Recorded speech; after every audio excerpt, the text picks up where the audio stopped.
Hello, bonjour tout le monde. Salut Arnaud, comment ça va? Top, et toi? Bah écoute, moi ça va, tout va bien. Il fait hyper beau à Lyon, ça me réjouit de bonheur. Tout se passe très bien, donc en vrai je suis content. Toi t'es où toi d'ailleurs? T'es où actuellement? Moi, je suis en Haute-Savoie, il fait aussi super beau ici. Donc, Ouais, ouais, c'est vraiment cool. Ouais. tu Je prends sais le pas si soleil, tu vois, il y a le Ouais, je vois soleil du coup, derrière. t'as le jardin derrière, c'est un petit jardin que tu vois derrière un petit peu là, c'est Ouais, ça? c'est ça. Ça se régale. Moi j'ai pas ça du coup, l'appartement à Lyon, j'ai pas de jardin malheureusement. Euh, Salut bon, je suis un Joris, peu à comment la ça va? campagne. Joris est déjà là. Joris, c'est tout le temps là en premier, c'est fou.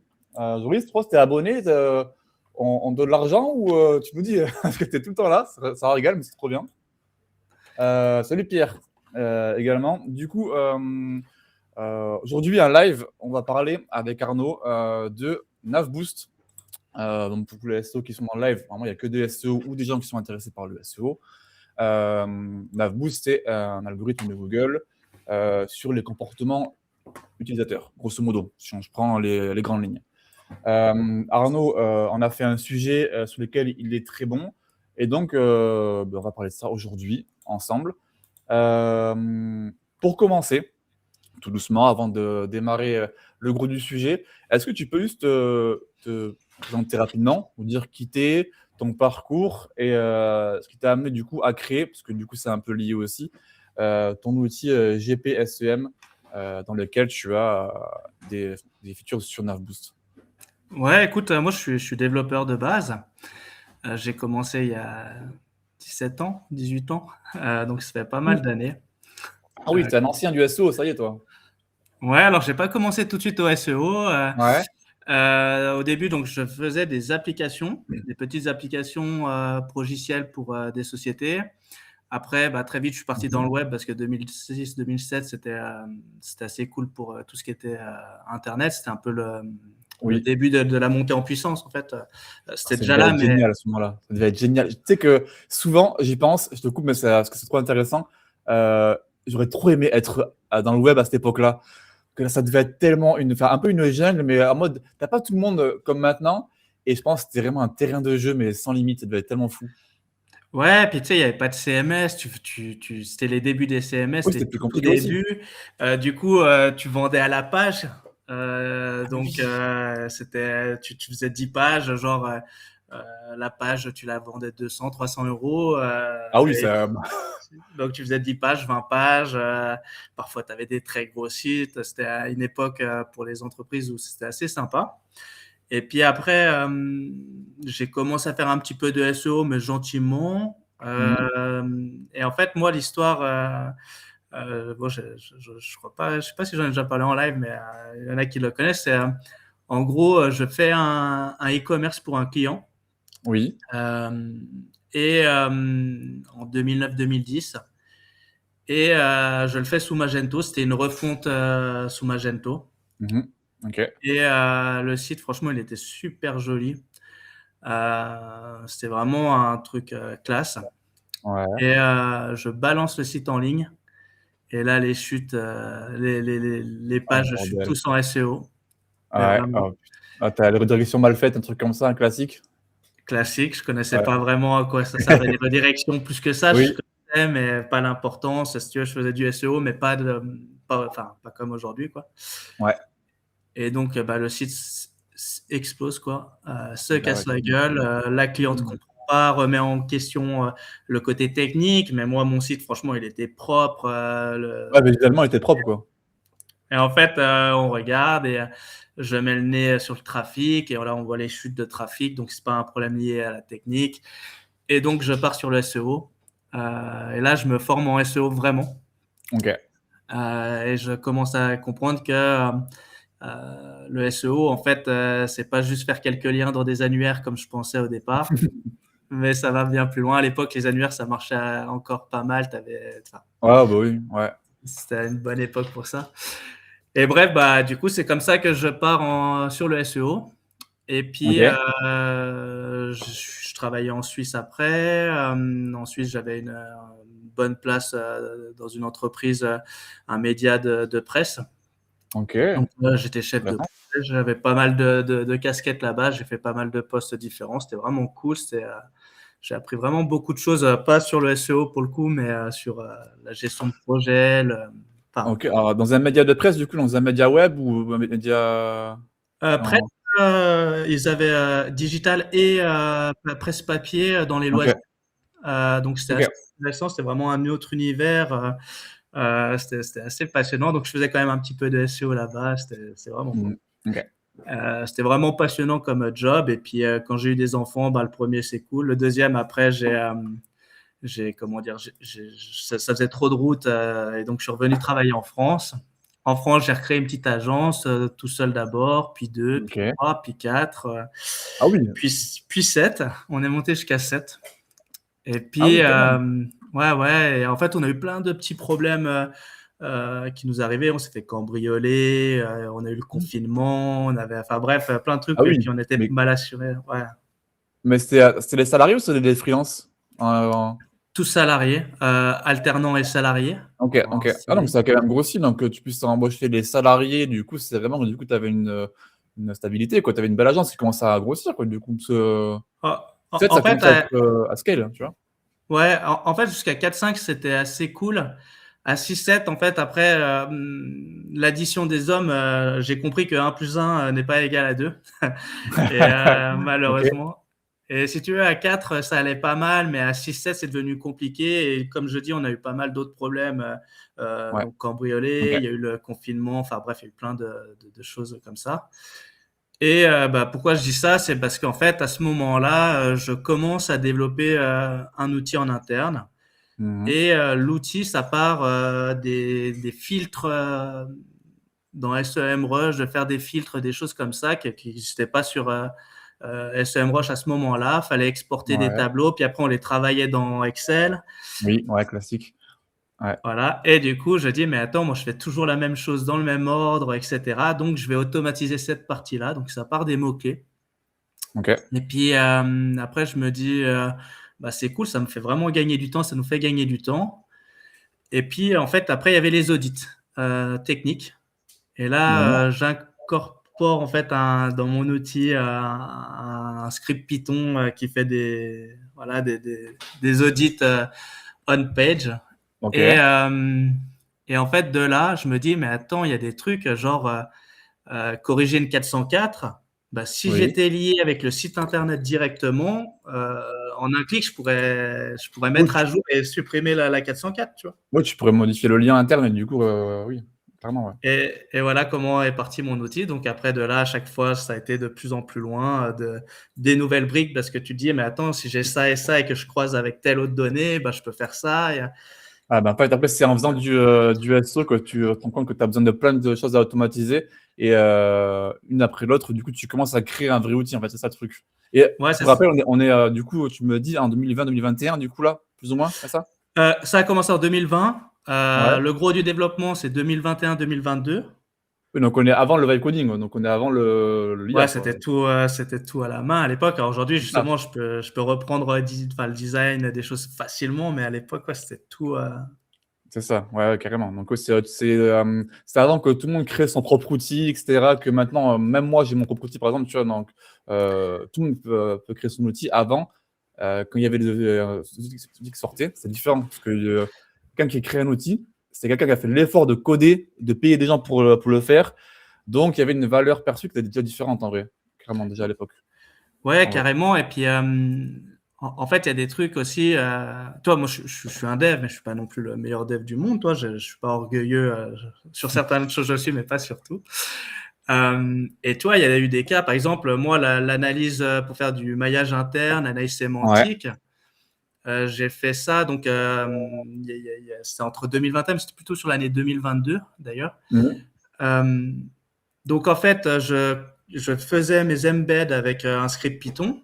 Et du coup, j'ai dû Ouais. inventer un moteur d'embedding à l'époque pour faire mes choses, tu vois. Et Mhm. pour faire mes rapprochements, mon Ouais. stockage en base, de pouvoir aller vite, Mhm. etc. Et de 2022 à 2024-25, c'était mon propre moteur. Et après, il se trouve qu'en 2025, il y avait quand même des lacunes. Et puis, en fait, je me suis rendu compte que Milvus, par exemple, fonctionnait mieux dans mon cas. Donc j'ai changé, mais pendant un moment, j'avais dû créer mon propre moteur et avec ses Ouais, donc faiblesses. tu as mangé un peu le pain noir de la création d'outils, quoi, en fait, avant de passer avec la facilité qu'il y a maintenant, quoi. Voilà. Ouais, et c'est vrai qu'aujourd'hui, c'est déstabilisant parce que tu vois, le maillage interne, typiquement, En tu vois bedding maintenant. Alors, ça, je fais toujours les embeds, mais les gens peuvent utiliser, par exemple, des IA comment dire, des IA comme OpenAI, pas pour faire Ah bah oui, directement en leurs mode, embeds, à voilà, moindre tu coût. customises chaque page et du coup, enfin, vraiment, la liaison sémantique se fait, bah, oui, comme tu dis, via OpenAI. Donc, maintenant, tout le monde a Screaming Frog, tout le monde a un API OpenAI. Et maintenant, c'est inclus dans Screaming Frog de rapprochement sémantique. Donc, en fait, tu peux faire ton maillage interne tout seul. Enfin, tu lis Screaming Frog, tu fais ton export des embeddings, pardon, et tu as tes recommandations de liens. Après, il faut savoir comment les faire et créer l'outil pour automatiser. Mais en vrai, maintenant, par rapport à des années, c'est beaucoup plus simple maintenant, c'est sûr. Ouais, après, j'ai quand même un avantage parce que si on peut dire, il y a un truc qui est un peu différent des autres, c'est que nous, Oui. on a fait une connexion directe avec les sites internet, donc on télécharge le contenu sur GPSEM du site Ouais. internet. Ok. Et du coup, nous, on a fait un choix assez fort. Alors, je dis nous parce qu'on a un associé maintenant, on est deux à travailler dessus. Au début, j'étais tout seul, mais maintenant, on est deux. Mhm. Et en fait, si tu veux, on a fait deux choix. Le premier, donc, c'est de synchroniser les sites internet. On télécharge tout le contenu sur GPSEM et on travaille directement sur les vrais contenus. Ok. Donc, on ne travaille pas sur Ouais. le HTML généré, mais sur ce qu'on a dans le CMS, Mhm. premièrement. Et deuxièmement, on a fait le choix fort de dire qu'un lien dans le footer, un lien dans le header, dans le menu, dans la navigation, en fait, il compte pas pour nous. Et Oui, seuls les oui. Donc, ouais, liens internes au contenu contextualisé comptent. Et ça, c'est un clairement. choix assez intelligent, en fait.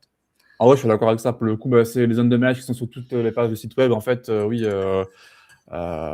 C'était vu par Google et ça fait un peu le lien avec les comportements utilisateurs, etc. C'est le fait que les contenus qui sont dans le texte en fait, de HTML de l'article, de la page, en fait, ont une valeur différente aux yeux de Google que ce qui est dans le header ou ce qui est dans le footer. Et bah, ça, du coup, tu l'as bien compris. Et je pense que c'est la différence, comme tu dis, avec ton outil, que ce qu'il y a du coup sur OpenAI directement.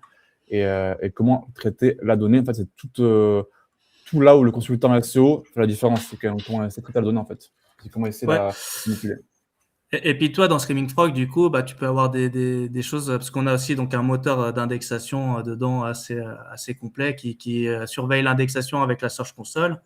Ouais, Et typiquement, on se rend compte que tu as des pages de navigation, elles sont pas indexées, elles sont pas crawlées, oui, jamais. ouais, Et un Screaming Frog va donc te dire que ta page, elle est pas orpheline parce qu'il l'a trouvée en la crawlant. Pour oui. autant, et ben en fait, toi, tu sais Mm. qu'elle est orpheline parce qu'en fait, elle est jamais crawlée parce que la page qui fait un lien vers ta page elle-même n'est jamais crawlée en Ouais, fait. Tu c'est vois. ça, oui, voilà. En fait, si deux pages orphelines se font des liens, mais en fait, ça mène Ils à sont rien, quoi. pas. Ouais, c'est ça Ouais. quoi. Ok. Non, mais très bien. Donc, du coup, GPSEM, comment tu le prononces? GPCM ou GPSEM? Comment tu le prononces? Ouais, c'est GPS EM parce qu'à la base c'était pour dire GPS et puis SEM en fait, c'était un peu ça. Ben oui, du coup, smart. Je ne captais que maintenant, du coup, le jeu de mots. Ok. Ouais. GPSEM, ok, d'accord. Donc, création, du coup, en 2020-2021. Et du coup, pour faire le lien, un truc, tu m'en avais parlé un petit peu. Dans ton outil, tu as créé, enfin, j'avance un petit peu vite, mais du coup, tu as créé, oui, une features où tu as créé ton propre algo NavBoost que tu as appelé NavRank, si je ne me trompe pas, en Ouais. interne sur ton outil.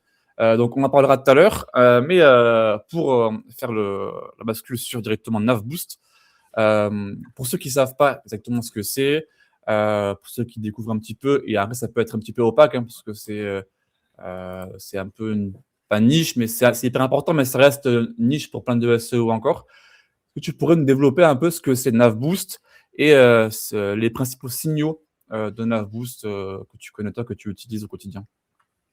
Ouais, alors NavBoost, moi j'ai découvert ça par hasard et puis ça a été après confirmé dans les Google Leaks.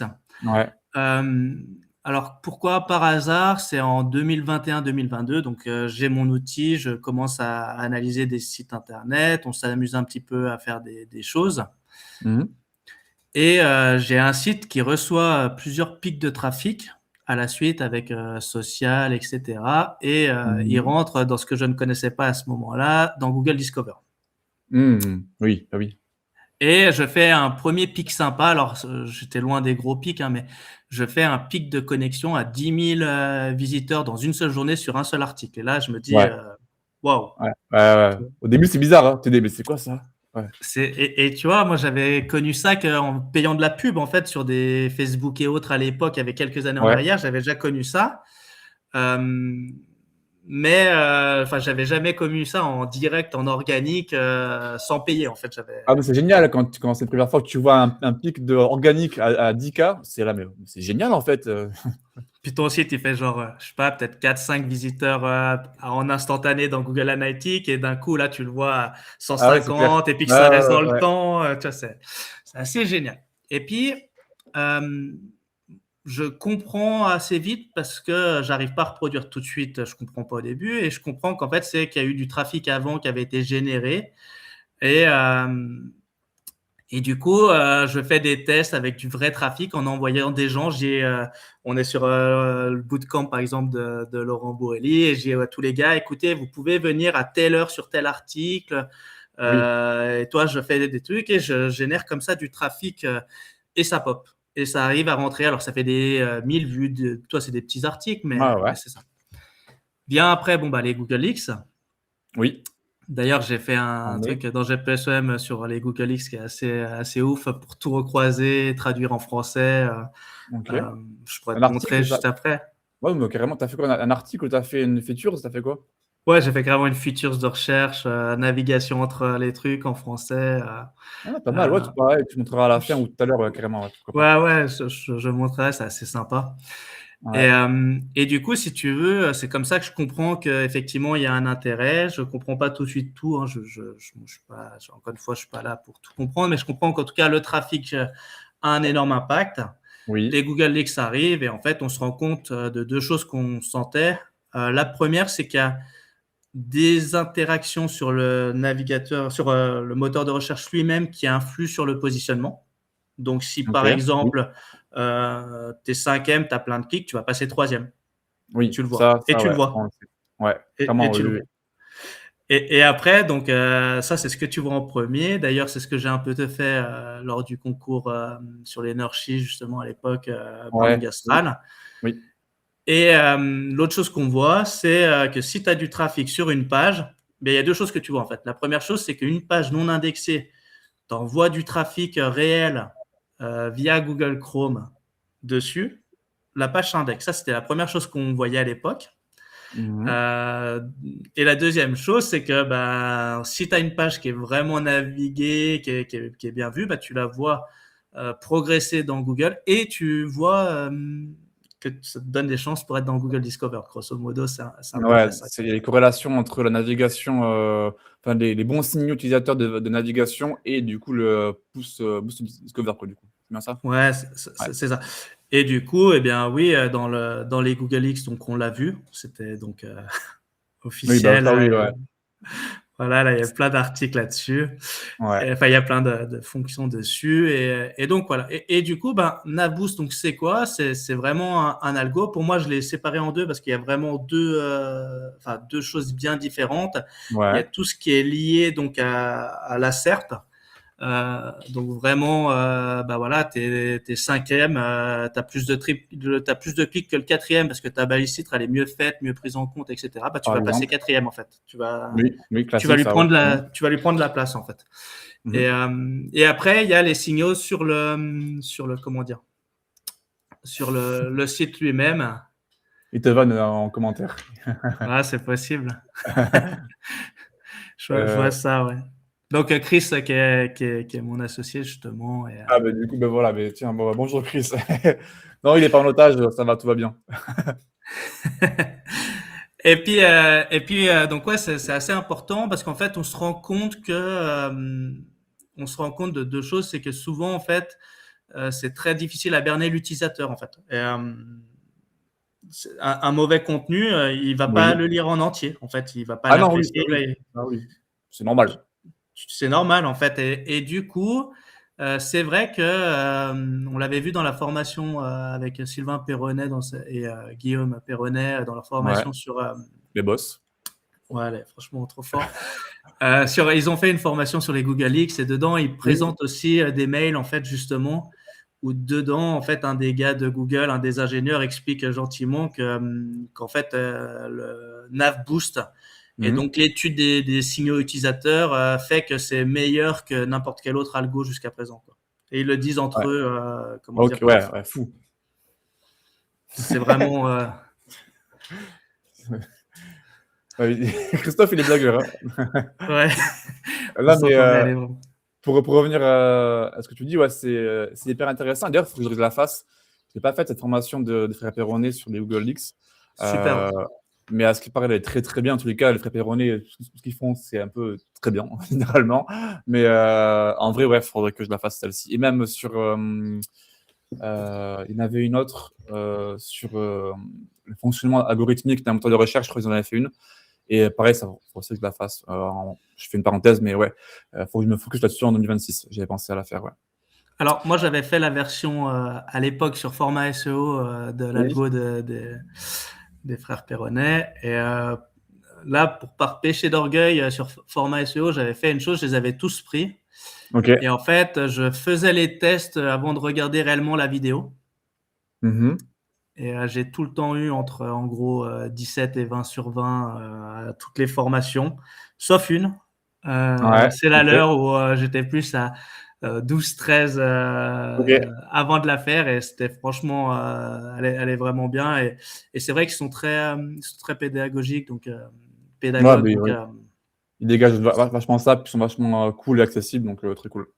ouais, ouais, ils sont top. Et pour revenir du coup à NavBoost, donc tu disais que dans les mails de Google, entre eux, ils disaient clairement que NavBoost, c'était l'algorithme numéro un pour favoriser une page ou une autre, en fait. C'est ça? Ouais, parce qu'en fait, encore une fois, avec les signaux utilisateurs, tu peux pas mentir. C'est-à-dire que, pour moi, Oui. souvent, il y a un truc Ah. qui est faux sur l'IA. En fait, les Ouais. gens passent leur temps à vouloir cacher l'IA. Tu sais, qu'on puisse pas détecter, soi-disant, des Oui, bah, patterns, tout ça. on le fait un petit peu tous avec la série quadratin, les majuscules. Enfin, oui, c'est vrai. Ouais.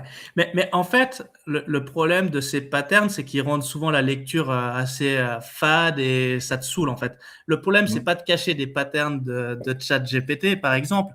Le problème, c'est de rendre un texte que ChatGPT fait suffisamment intéressant pour qu'un utilisateur aille jusqu'au bout. Et en fait, c'est ça le truc avec Navboost, c'est que si ton contenu il est lu majoritairement jusqu'au bout, Ouais. et ben, tu envoies un signal à Google, enfin, donc Oui. quand il l'analyse, pour dire que ce contenu-là, il est bon. Et au contraire, un contenu qui serait donc pas bon, que la personne change vite, elle se barre de ton site, souvent il se barre vite, ben, en fait, le signal que tu envoies, c'est que ce sujet, il n'est pas bon, ton contenu, il n'est pas bon. Et c'est pas Oui, les. bah, make sense, hein. Make sense, ça, c'est assez logique. Mais et du coup, parce qu'il y a plusieurs choses qui font que NavBoost existe, enfin, plusieurs sous-critères. Comme tu disais à l'instant, le CTR dans les SERP, par exemple, le temps passé sur la page, le pogo sticking, taux de rebond, tout ça. Est-ce qu'il y a un ordre de grandeur et d'importance dans les signaux NavBoost? Genre, par exemple, tu me dis que c'est-à-dire dans la SERP, c'est le numéro 1 dans les signaux NavBoost par rapport à, par exemple, je te dirais le pogo sticking, ou est-ce que c'est le pogo sticking qui est devant, du coup, le CTR dans la SERP? Parce que, du coup, tu as des critères, tu as fait une échelle de priorisation pour ça. Alors, sur la SERP, c'est très, très dur pour moi à dire des choses, on va dire, de façon enfin, précise à 100%, parce qu'on n'a pas l'algo derrière. Oui. Moi, ce que j'ai remarqué, c'est que le CTR, bah, ça a un énorme impact. Ouais. Pour autant, attention, parce qu'il faut rester quand même cohérent. Par exemple, ta recherche, elle fait 100 recherches par mois. Oui, oui, bah, Euh, évidemment. Ah oui, Tu fais d'un coup du fake CTR et que tu passes à 300 clics chaque jour, bah, là, il y a un c'est un peu gros, problème. quoi. C'est Ouais, gros. c'est un peu Oui. gros. Donc ça, c'est hyper important. En tout cas, on le voit vraiment, hein. C'est-à-dire que si tu améliores ton taux de clic sur ta page dans Google, Dans la SERP pour ta page, si tu améliores vraiment le taux de clic et que tu te doutes que celui d'au-dessus, du coup, perd des clics, et bien franchement, Ouais. tu vois la différence et c'est même assez rapide. Sur les SERP, on va dire, qui n'ont pas des énormes volumes de recherche, en Oui. 2-3 jours, tu vois l'impact, en fait. C'est Alors du vraiment… coup, à ce niveau-là, c'est que, admettons, je prends un exemple, hein, je suis cinquième, comme tu disais tout à l'heure, un mec devant moi est quatrième, et j'ai plus de clics que le quatrième. Donc du coup, j'ai un meilleur CTR.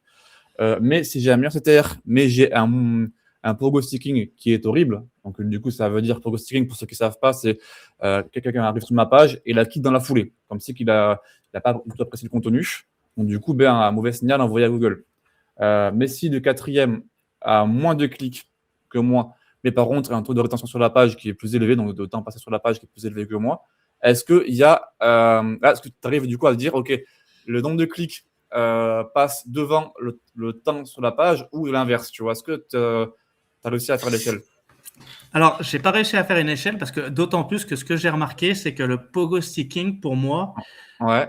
il est négatif si le mec va chercher une autre page après, en fait, je pense. C'est-à-dire que tu as quitté la page, mais tu as été visiter une autre page dans la foulée. Et Ah, parce que pour moi, en fait, c'est là où, à mon avis, il y a plus d'impact aux yeux de Google que s'il est ah, juste pardon, revenu oui. en arrière.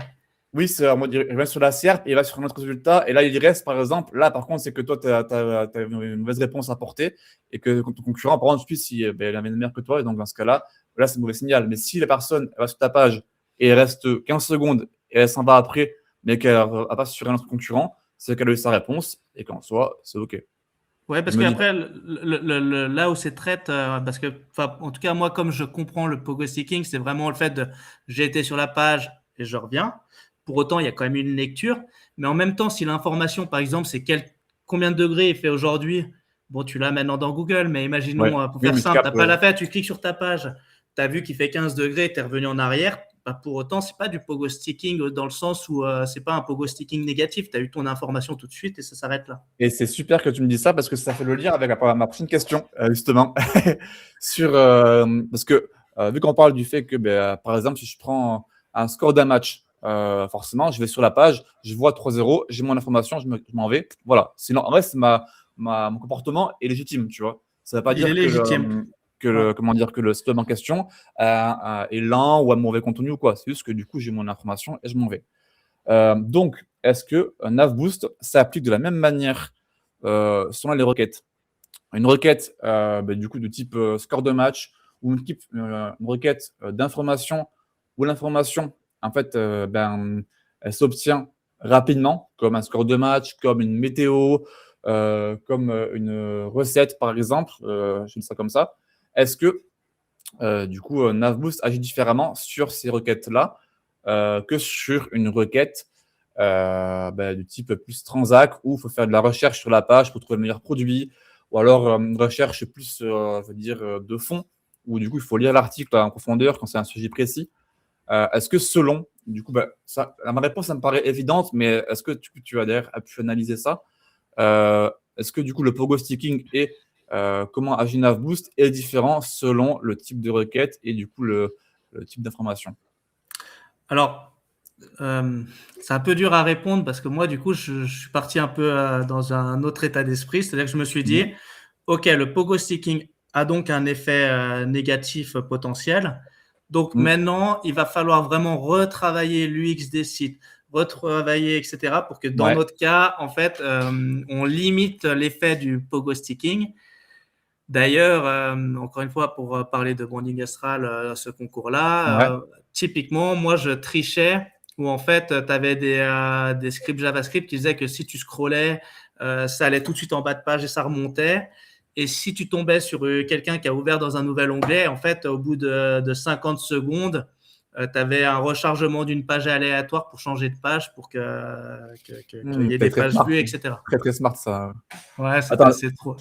j'ai bien capté, ça veut dire que du coup, les gens allaient sur ta page, tu as mis un script en place pour que ça, automatiquement, ça scrolle jusqu'au bas de la page pour envoyer un signal comme si que la personne avait vraiment scrollé, alors qu'en fait, pas du tout. En C'est fait, ça? à peine tu scrollais, ça faisait un truc où Ouais, ça un truc. descendait, ça remontait tout en bas, comme ça tu avais vu 100% Et de oui, la et page donc en ça veut dire bas et tu que. remontais. Ouais. Ah ouais, Ça veut dire que J'avais pour fait Google, ça, là, ouais. maintenant, tu as du lazy loading, hop, la page entière est chargée. Donc, lui, il comprend que du coup, tu as vu toute la page, par exemple. Et je prends des exemples comme ça, mais ça, c'est très smart comme méthode, ça, par exemple, tu vois. Et Moi, ça, tiens, en vrai, j'avais fait ça, ouais. cette méthode-là, qui est hyper ça, par contre, ceux qui sont sur le live, ça, c'est un vrai tips pour le coup, parce que tu l'as fait sur un concours branding astral, mais je me dis, faire cette méthode-là sur des SERP classiques, admettons, en vrai, why not? Parce que d'un côté, ça veut dire que Google va voir que la personne, bon, peut-être qu'elle va rester pas longtemps sur la page, mais en tout cas, elle aura tout scrollé. Donc, peut-être que c'est un signal contraire, mais est-ce que quand même ça joue sur du coup, le classement? Parce que Google voit que la page entière a été chargée, de fait. Donc, Mais du coup, tout a été vu, ça, quoi. ouais, ça revient à deux Entre guillemets. astuces aussi. Ça revient à deux astuces que les médias font et pratiquent depuis longtemps.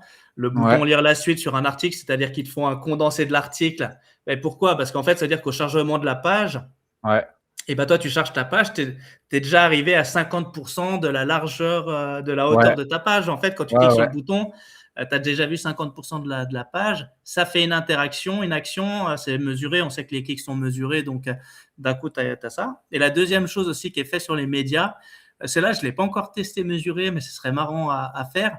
C'est quand tu fais le clic sur précédent. Tu vas sur un article de média, tu Ouais. dis ton article, tu cliques sur précédent, et là, ça te met un truc de pub du média.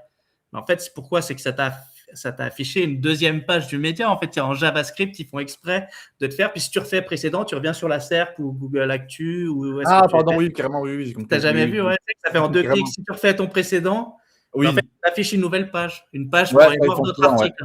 carrément. Même de plus en plus, je vois des médias qui ont, comment on appelle ça? En gros, tu scrolls et au scroll, c'est une autre page qui s'ouvre comme une nouvelle URL.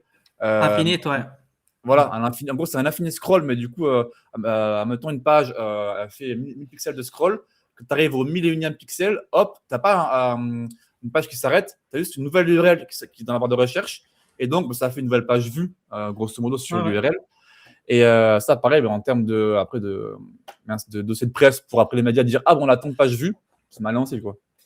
C'était ça. Et après, l'autre truc que j'avais fait, c'était le rechargement de page, parce que quand tu fais du Navboost et autres, du PopCache, pardon, pour Ouais, feinter Navboost, eh bien souvent, en fait, c'est affiché dans d'autres onglets ou oui, en pop under Popender, du dessous. ouais, Et donc, en fait, ils vont pas faire d'interaction, pas de chargement. Donc, le fait de ouais. recharger, ça faisait en sorte qu'un même navigateur voit plusieurs pages vues, en fait. Ouais, carrément. Ça, c'est hyper smart. Ça, c'est vraiment un vrai tips pour le coup, pour ceux qui sont sous la live. Ok, donc je continue sur les questions. Donc, je pense qu'on en a un peu traité d'autres qui étaient prévues après en discutant. Alors, je reprends. Non, non, non, non. Hop. Oh, hello Fred. Comment ça va, Fred? Salut, Fred.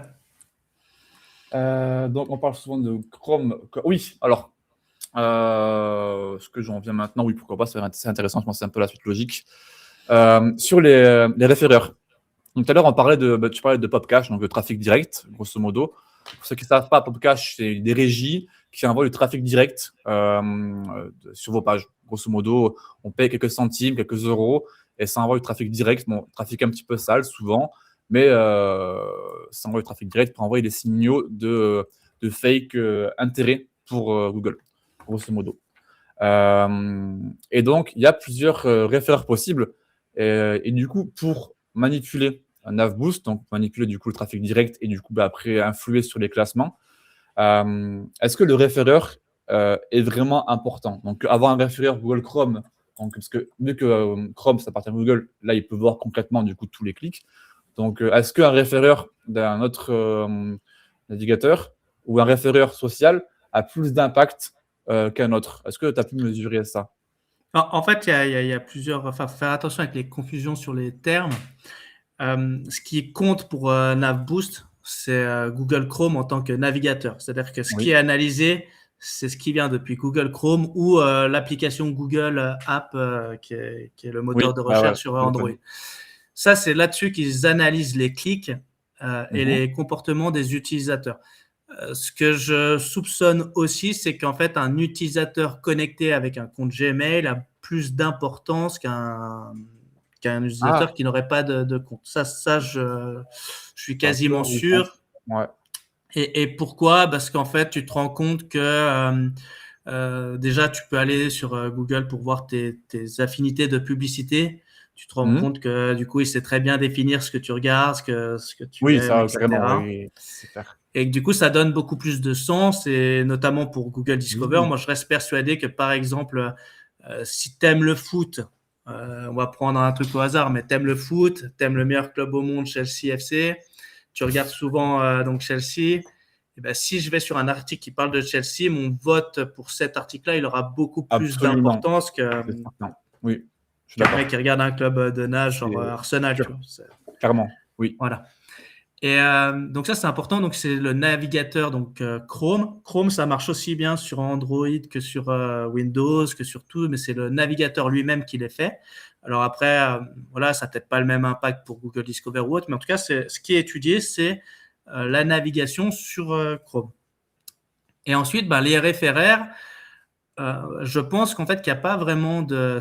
Donc, si la navigation se passe sur Chrome, je pense qu'il n'y a pas vraiment d'impact direct en termes d'études pour NavBoost. Le seul problème, c'est que c'est plus facile à détecter s'il n'y a qu'un type de référaire.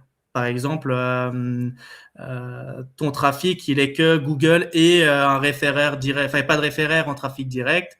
C'est quand Ouais. même plus facile à voir que si, par exemple, le référaire, c'est un peu de trafic Twitter, un peu de trafic Google, un peu de trafic référent de différents sites, de forums, ainsi de suite. C'est-à-dire que Mmh dans mh. la masse, c'est plus difficile à analyser, comme quoi, en fait, tu C'est es en sûr, train de le manipuler, feinter. Voilà.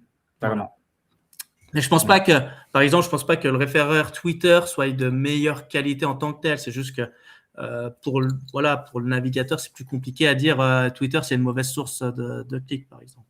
Bah, je sais que je suis d'accord avec ce que tu dis, carrément d'accord avec ce que tu dis, mais par rapport aux références sociaux, c'est connu de beaucoup de monde que plein de médias ont fait des rachats massifs de pages Facebook, tu sais, sur Facebook du coup, et qui ont pris ces vieilles pages qui ont été créées en 2010, tu sais, des pages un peu bêtes, genre Miss France. Je me souviens, j'avais vu une page que j'avais likée quand j'étais vraiment enfant.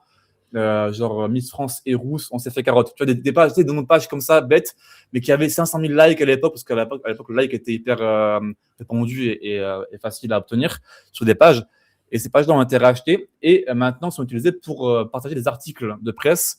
Et du coup, ces mêmes médias utilisent du coup les référeurs sociaux pour pour avoir le trafic sur leur article directement, et que ça pousse dans du coup Discover. Ça, Ah, c'était assez ouais, mais utilisé pour ça. après, c'est toujours le problème, cause, causalité et autres. Oui, Moi, ouais, oui, je suis pas sûr que ce soit ça. Moi, enfin, pour moi, ma vision, elle est pas là. C'est que par contre, ouais, aujourd'hui, par exemple, Facebook, ouais, en termes de source d'acquisition de trafic, hors Google, hors Discover, je pense que ça reste une des meilleures pas chères. C'est-à-dire que si tu as des pages, tu peux avoir du trafic, et la pub, tu arrives encore à avoir alors sur ce genre d'article un peu buzz ou quoi, tu arrives à avoir à 1 centime le clic si tu les sponsorises, tu arrives à avoir encore du 1 mmh, centime le clic. Et je pense que les médias ont quand même vu que Facebook reste donc une source d'acquisition super intéressante. Si ça, tu la couples avec des push notifications, oui, carrément, absolument, ouais, ta ouais, newsletter, en fait, tu ouais, arrives à faire, parce que Google Discover, faut pas oublier que faut réussir à créer une sorte de mini buzz à chaque fois sur tes articles, et c'est donc faut ça, ouais, réussir à envoyer un maximum de trafic en un minimum de temps, plus ou moins, quoi. C'est à peu près ça. c'est ça. Oui, c'est ça, mais c'est qu'il y a plein de gens qui maintenant plug leur WordPress, enfin leur flux RSS avec du PopCache ou un équivalent, et article qui est publié dans la foulée, hop, bizarrement, gros afflux de trafic direct. C'est des sites qui sont vraiment en turn and burn, mais oui, c'est connu pour ça. OK, donc pour toi, ouais, bon, forcément, Chrome, c'est là où Google peut analyser du coup les clics, enfin tout le trafic. Donc forcément, c'est là où c'est important. Maintenant, je voulais parler du coup un petit peu de Navrank, votre algo interne, si je peux dire comme ça, où vous mesurez du coup NavBoost, mais du coup, vous l'avez internalisé avec GPSM, GPSEM du coup. Ouais. Euh, et je veux bien que tu m'en parles du coup de ce que tu as fait avec ça du coup. En fait, c'est assez simple, hein. On est parti donc du constat qu'il y avait ces scores. Ouais. Ça, c'est la base. On a vu que qu'ils analysent un peu comme des cochons et que nous, on peut plus analyser comme des cochons parce qu'il y a toutes ces lois sur les cookies. Donc, on s'est dit, on a quand même sur quasiment tous les sites aujourd'hui un super outil d'installer de statistiques qui est Google Analytics. Ouais. Et on a été un peu fouillé dedans parce qu'en fait, enfin, je raconte un peu comment ça s'est passé Vas-y. pour le Navrank. On a été fouillé dedans, on a vu des interactions, des choses, mais en même temps, dans Google Analytics, pour faire les extractions, nos calculs, c'était un petit peu archaïque et on voyait à chaque fois des tableaux avec toutes les pages, toutes les interactions, etc. Et ça, Oui. Un ça peu rendait la usine data. Ouais. Un peu usine à gaz, ouais, je te l'accorde. Carrément. Nous, on s'était intéressé, on en reparlera peut-être un peu après, mais on s'est intéressé là-dessus pour des sites très, très précis. Et Ouais. en gros, on s'est commencé à se dire, bon, nous, ce qu'on veut, c'est pas faire le travail de Google Analytics.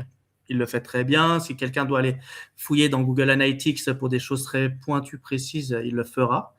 Nous, on voulait sortir un score qui nous donne tout de suite des tendances sur est-ce que le trafic, la page, elle est bonne ou pas. C'est-à-dire, est-ce que l'utilisateur fait des actions en parcourant notre page, notre contenu ou pas.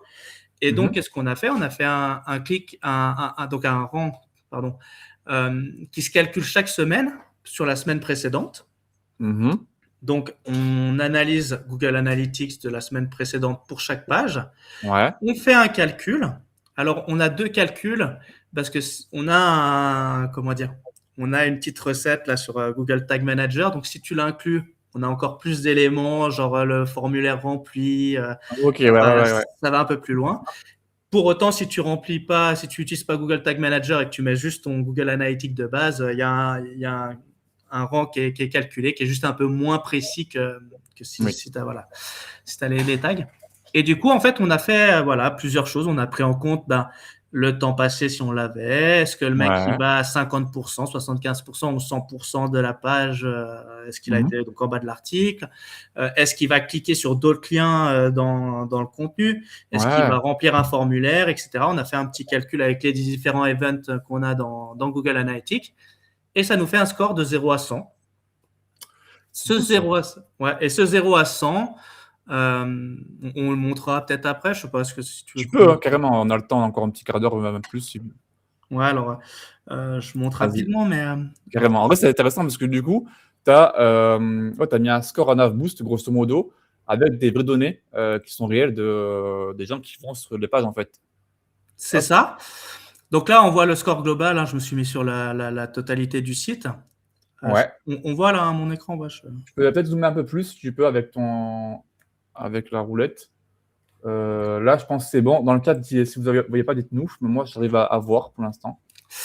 Voilà, là, c'est par exemple la moyenne du site. Donc, la moyenne du site, elle est intéressante parce qu'on peut elle est corrélée en fait avec le nombre d'utilisateurs par page également, ce qui fait que la moyenne, elle est plus importante si en fait il y a beaucoup de visites ou pas. Ce qu'on voit là, par exemple, si j'enlève tout pour montrer l'organique, donc là le trou là, c'est parce qu'on a relancé une phase de calcul parce qu'on a affiné encore notre algo et que cette partie-là n'est pas calculée. Tu vois ma souris ou pas? Je vois très bien la souris, carrément. Okay. Si tu regardes bien en organique, en fait, tu pourrais créer presque une ligne droite et tu vois que le score, il est quasiment bon. Enfin, il est le même. Oui, c'est plus ou moins c'est ISO, quoi. Ouais. Il y a légèrement des petits creux. Donc, à part ici, qu'il y a un problème de recalcul qui n'a rien à voir. Si on le refaisait dans 2-3 jours, ce serait OK. Mais voilà. Par contre, si par exemple, on va mettre du trafic direct, déjà, on voit un peu plus de choses bizarres. Si on met du référent, là, on voit que là, il y a des très gros creux. Oui. Clairement, ouais.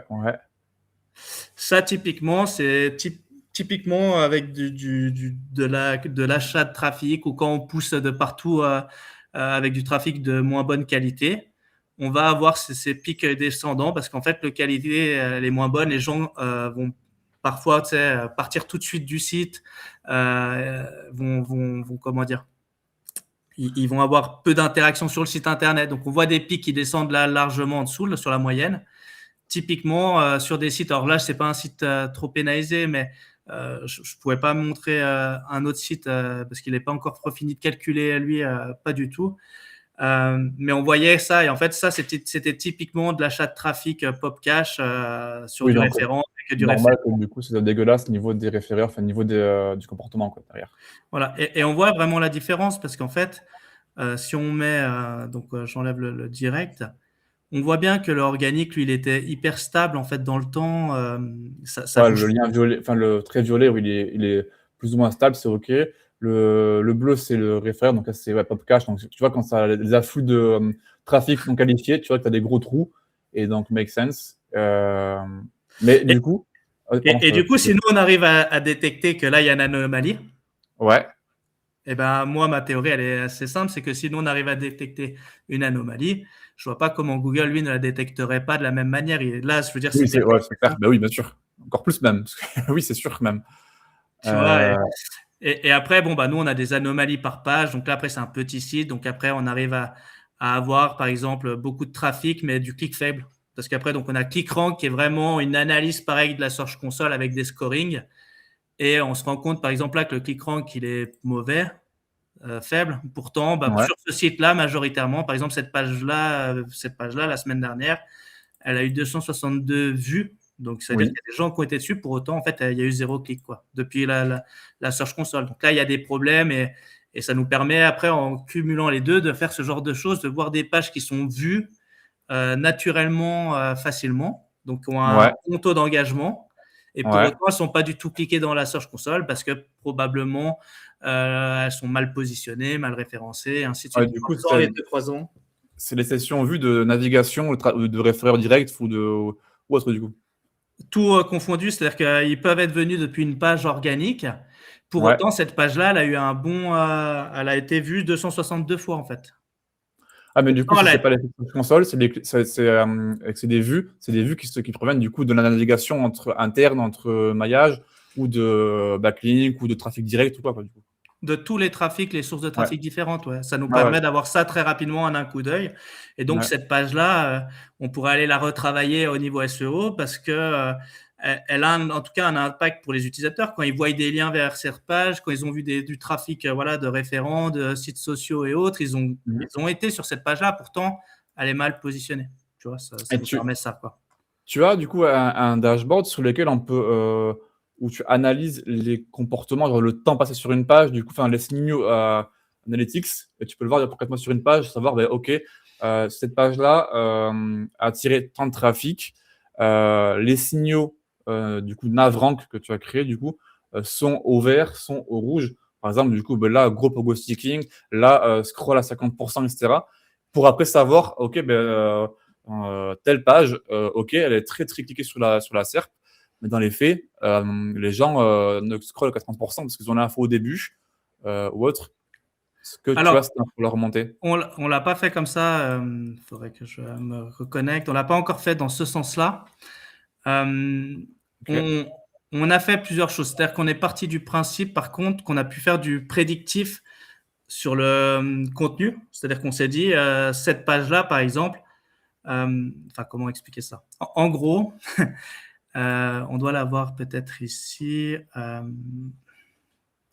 En gros, pour chaque site internet, on arrive à avoir euh, des scores et des moyennes liées au machine learning, c'est-à-dire qu'on arrive à avoir des tendances pour chaque site qui sont différentes. Parce que par exemple, sur ce site-là, le fait de mettre une vidéo YouTube ou YouTube, elle n'a pas ou peu d'importance dans le changement d'engagement, par exemple. On a vu OK. que sur ce site-là, si on met une vidéo YouTube, ça ne va pas changer grand-chose. Pourtant, il y a d'autres sites internet, si on met une vidéo YouTube, vu l'audience, ça marche, par exemple. Mmh, OK. Donc c'est vrai qu'ici on a quelques indicateurs qui sont assez sympas. On arrive à voir les sessions de choses. Et du coup, on a fait du prédictif après pour se dire, bah, au niveau du contenu, je ne sais pas si on peut aller dans ce mode-là. Ça, c'est le mode où on voit pas, comment dire, on voit pas vraiment les URL. Ouais. Je sais pas si je vais pouvoir aller. Toi, ça c'est les voilà. Ça c'est chaque comment dire. Les les events? Non, c'est quoi? Ça, c'est pas les events, Ça passe très c'est bien. des infos liées à la page. Donc, par exemple, l'âge de la page, le nombre de mots de la page, Mmh. le nombre de H3, H2, s'il y a des vidéos, etc. Et on voit l'impact sur le changement sur notre rang, en fait. Donc, si par exemple, est-ce que le fait d'avoir plusieurs H3, est-ce que ça a un vrai impact sur sur l'engagement sur la page, tu vois. Et ça se calcule pour chaque site différemment. C'est là, pour ce site-là, on voit donc l'impact de chaque chose. Ce qui fait qu'après, on a pu faire en sorte que si tu vas sur une page, on va laisser faire. Si tu, on va juste laisser charger. Si tu vas sur une page, tu peux faire un petit peu du prédictif. Du prédictif. Je voulais laisser charger. Voilà. Donc ici, c'est le améliorer. Et en fait, là, ça va tourner. Et comment dire, bon là c'est un site d'animaux. Et ici en fait tu as les choses et tu sais en fait l'impact que ça a au niveau de l'engagement en fait. Ça n'a pas une valeur là pour le SEO. C'est pas un scoring niveau SEO, c'est un scoring niveau en fait par rapport à tous tes contenus, la taille de tes contenus, ceux qui ont le plus d'engagement, qui marchent le mieux. Ils ont un titre entre donc ici c'est 8 mots. Ils ont en moyenne plutôt entre 1 et 2 H2. Donc, sur ton site internet, à toi, tes contenus qui ont juste 1 ou 2 H2 et 2, 3 H3, et ben apparemment, ils marchent. Mais donc, quand tu construis ton contenu, et ben apparemment, voilà, c'est ceux-là où il y a le plus d'engagement. Étrangement, pas étrangement, mais justement, tu vois que les articles qui ont entre 8 et 15 pages sur ce site-là, ils marchent mieux. Tu vois. Ok, mais après, c'est pas. Ça dépend de chaque typologie de requête. Donc, en fait, je me dis que avoir 3 H3 sur toutes tes pages, c'est un indicateur qui est intéressant, mais ce n'est pas l'appliquer à toutes les pages, parce que chaque requête, c'est différent. Donc, le contenu doit être plus ou moins long. Donc, tu ne peux pas appliquer ça concrètement du coup à la page, non? Si. Alors, c'est tout le défaut d'avoir un rank qui est là basé pour les utilisateurs. Vraiment, l'engagement de tes contenus sur ton site. Là, c'est un site type blog, donc c'est un peu tous les mêmes types de contenus, donc ça va matcher. Et après, attention, parce qu'effectivement, il y a la dimension SEO et tu sais que là, il y a des contenus, quand tu vas les produire, si tu les produis vraiment pour tes utilisateurs, apparemment, la taille va changer parce que, par exemple, on se rend compte que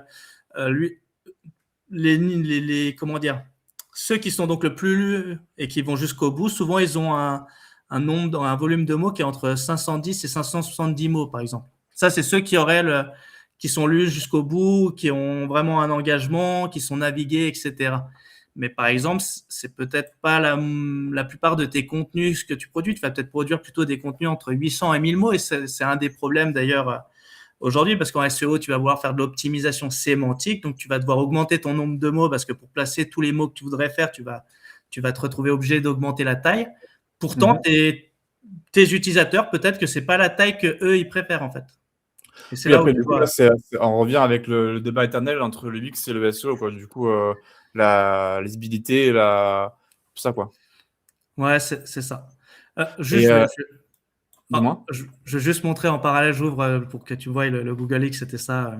En fait, donc là, on a regroupé ici toutes les fonctionnalités. Ça, c'est pour le côté visuel, hein, c'est assez joli. Tu peux naviguer de fonction en fonction. Donc, si tu vas, par exemple, prendre celle-là au hasard, tu auras toutes les infos qui se chargent avec le type, la description de à quoi ça peut... ce qui était marqué dans la description comment dire, d'Elix. Ouais. On a dit à quoi ça pouvait aussi avoir, pour quelle fonctionnalité ça pouvait avoir un impact. Ce qui fait qu'ici, on a un filtre. Donc, si tu cherches que les choses qui sont liées à Discover, ça c'est cool, ça. Très cool, ça. Ça va filtrer. Donc, voilà, il y en a beaucoup. Et après, en fait, c'est public, cette page-là, elle est publique ou pas? Et écoute, si tu t'inscris sans payer de compte, effectivement, tu as accès, en fait. Eh bien, c'est cool. En vrai, ça, c'est vraiment utile pour le coup, pour pouvoir filtrer par info. Genre, moi, je suis intéressé par Discover, je vais avoir que les leaks sur Discover. Parce que se taper tous les leaks et retrouver vraiment ce qui me concerne moi, flemme, je t'avoue. Voilà. Ouais, du coup, après, on a mis le tableau. Et là, en fait, si tu mets des mots, alors c'est pas une recherche avancée, mais tu mets par exemple score, tu vas voir tous les trucs qui parlent de score. Et puis voilà, donc tu vois, par exemple. Mais c'est bien, ça c'est utile pour vraiment aller chercher l'info qu'on veut et qui nous concerne vraiment. Pour le coup, c'est vachement utile. Bon, du coup, il faut se créer un compte sur GPSEM et après, on a accès en mode gratuit du coup à ce truc-là, quoi. Ouais, les deux trucs qu'on a laissés en gratuit, c'est l'Elix et le Knowledge Graph. Le Knowledge Graph, il te permet Ici, tu vas taper par exemple Arnaud de Courninges, tu mets rechercher. Il y en a plusieurs et là, tu vois la fiche. Et donc, ici, Ouais, ok. tu vas trouver ta fiche dans Google, quoi. Ah, mais oui, tu m'avais dit l'autre fois que j'en avais un, j'étais même pas au courant, moi. Tu m'avais dit l'autre fois, c'est vrai. Ouais, c'est avec ça qu'on le trouve en fait Ah oui, facilement. c'est vrai. Et puis après, tu peux faire des entités liées entre elles. Enfin bref, voilà, Ok, c'est à ça que ça sert. Et ok. enfin, voilà, c'est juste la petite parenthèse parce qu'on en parlait tout à l'heure. Mais Ah, mais c'était, en vrai, ça, c'est hyper intéressant de pouvoir avoir accès à tous les leaks, mais de façon facile, la navigation, pour le coup. Ça, c'est vachement utile. Pour terminer, parce qu'en fait, il est déjà presque midi, ouais, ça passe vite. je vais focus sur une question particulièrement, pour vraiment que ça puisse aider ceux qui sont sur le live et ceux qui vont regarder le replay. Demain, tu dois améliorer vraiment les signaux nav boost d'un site web. Tu ferais quoi, concrètement? Alors, je dirais que donc pour moi, il y a deux parties bien distinctes, hein. Il y a la partie donc Search Console, travail sur la Search Console et la SERP en général, donc des balises titres percutantes, vendeuses. Ouais. Il y a beaucoup de gens là en ce moment qui disent ah, ça sert à rien de travailler ces balises titres parce que Google les réécrit. Alors, pour moi, double erreur parce que premièrement, on sait qu'un mot-clé dans la Non, balise mais titre, ça a un impact. ceux qui disent ça, franchement, est-ce qu'ils font encore du SEO? Vraiment, je trouve ça étonnant parce que ça se voit tous les jours de modifier une title. Faut même un accent, des fois, ça modifie le classement. Donc, non, mais, Ouais, un S, mais on l'a mis vraiment. au pluriel, au singulier, parfois il y a un impact. Pas tout le Mm. temps, mais parfois il y a un impact. Donc, pour moi, donc le côté vraiment essayer de faire des balises titres et des métadescriptions percutantes pour améliorer le taux de clic, ça c'est Ouais. important. Par contre, c'est vrai que ça marche que si tu es déjà en première page, parce qu'en fait, ce qu'on a Oui, remarqué, c'est oui, que le évidemment. fait que c'est terre, ça marche que si tu es dans les premiers, en fait, dans la première page. Euh, donc ça, c'est vrai que optimiser ces balises, pour la Search Console, pour la SERP, c'est hyper important. Ouais. Et après, pour pour le site internet, eh bien, pour moi, il y a plusieurs choses. Effectivement, l'UX va être important. Le but, c'est en fait d'essayer il y a deux choses. C'est essayer de faire en sorte que les gens lisent les articles en entier. Donc, comme on a parlé du lire Ouais. la suite, et Fred en a reparlé d'ailleurs sur les médias, on le voit. C'est vrai que cette notion-là d'aller en bas de page, ça a l'air d'avoir beaucoup d'importance. Donc, c'est vrai que faire des boutons pour aller en bas de page facilement, Ouais, le scroll down, le scroll up, ouais, carrément, ouais. Ouais. si on fait une inscription à la newsletter, typiquement, peut-être qu'au lieu de mettre une modale, c'est peut-être intéressant de la mettre en page et que le bouton qui nous suit partout, inscription à la newsletter, nous fasse descendre directement à ce formulaire Ouais, en bas, ce genre de petits carrément, tips. ouais. Tu vois. Avec des encres, quoi. Ouais. Ouais, et beaucoup de sens aussi dans notre maillage interne. Parce que le maillage interne, on parle tout le temps du maillage interne pour le côté justement SEO, faire Oui. augmenter ça. Mais en fait, le maillage interne, il a aussi cet avantage-là, c'est que si on donne envie de cliquer aux gens, ils vont faire des pages vues en fait. Et avant, il y a 15 ans en arrière, on travaillait beaucoup en fait les pages vues parce qu'on travaillait beaucoup avec Google AdSense pour être rémunéré. Et donc, il fallait trouver tous les tips possibles pour faire de la page vue. Ouais. Et ça, on l'a un petit peu oublié et c'est peut-être dommage que justement, il faut peut-être revenir un petit peu à ces trucs où on donnait envie d'aller en page 2, enfin. Ouais, améliorer les CTA de manage interne et pas juste faire un lien sur une langue, peut-être l'enrober avec peut-être un affichage, un truc joli, carrément. Ouais, plutôt que mettre un lien sur un mot, sur un bouton avec un design, ça peut être plus sympa pour attirer le clic, quoi. Ouais, c'est ça, de tout faire. Et ce qui est super important, en fait, aujourd'hui, je pense, c'est là aussi, les gens ont moins cet affect-là, c'est de tout faire en sorte pour faire revenir les gens. Donc, les faire inscrire à push Ah oui, notification, push-up, ouais, newsletter, notification, ouais. et de faire en sorte aussi de leur donner envie de revenir, de revenir. Et après, pour moi, le truc qu'on met trop de côté, mais ça marche à fond sur les sites, mais même sur un blog, surtout, c'est les concours, quoi. Un concours, c'est de l'engagement parce que le mec qui vient, il va faire 2 pages vues au moins parce qu'il va remplir son formulaire et il va être envoyé sur une page de remerciement, donc il a fait 2 Ouais. pages vues. Et en plus, on collecte de l'email pour après le relancer. Donc, il ne faut pas spammer, hein, mais si on l'a collecté, on lui refait et on va le refaire revenir. Et donc, ça, c'est des super signaux sur Ah, ok. l'engagement, en fait. Smart, ouais. Smart. Je pensais aussi, du coup, moi, je dois mettre de plus en plus en place sur mes clients, c'est créer des outils sur les pages, des simulateurs, des calculateurs, etc., qui font que la personne interagit grave avec la page, du coup, passe du temps sur la page en plus aussi. Et c'est souvent un avantage concurrentiel par rapport aux concurrents parce que les concurrents n'ont pas souvent des choses comme ça. Ou alors ils ont, par exemple, moi je vais mettre un simulateur où la personne va rentrer ses chiffres sur un calculateur. Un concurrent, lui, va prendre un exemple avec des chiffres préécrits. Et donc, ça va être différent. Et là, c'est là où on peut mettre l'avantage concurrentiel, augmenter le temps sur la page et l'interaction aussi avec la page. Ça, je le vois que ça marche bien aussi. Ouais. Ouais, mais toi, par exemple, un outil, il y a deux choses que tu peux faire si tu veux aller toujours plus loin. C'est le premier, c'est que ok, ton outil, ça marche.